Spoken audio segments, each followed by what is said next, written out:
So what does the world need from me? That's how I feel. Honestly, when I think about money's a creative value.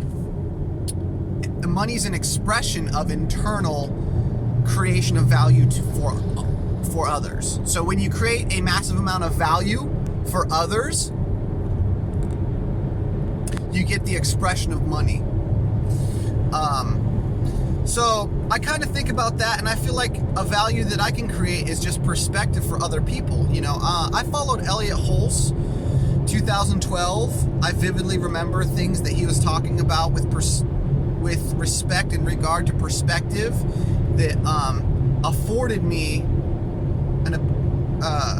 different objective opinions on my own life that helped me value myself differently in a way that moving forward has created a whole new me that I didn't know existed, a better, happier, more directed, more fulfilled, more stable in my life version of myself.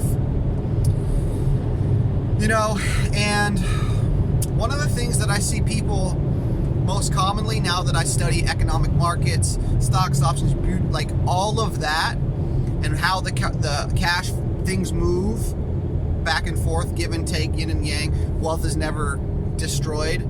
It's merely transferred. I notice people don't know what to value. They don't know to value themselves. They don't see the value in themselves. And they don't even know what to buy that retains value. Because they get confused by the nominals, by the numbers. There's a thing called numeral or nominal confusion.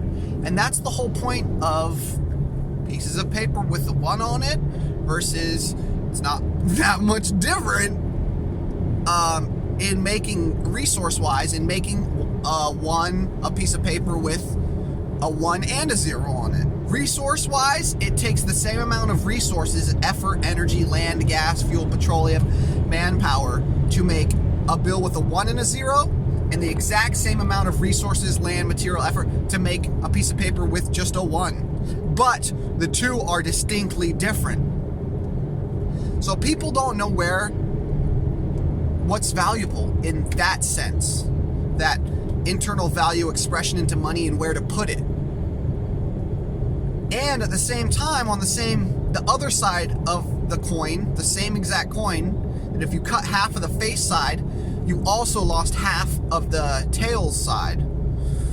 People don't know to value themselves, and that's actually where all of the outward, external faculties and forces, they change based on what's going on inside. A lot of times they measure sight, smell, taste, touch, things like that, and that's what determines what goes on inside.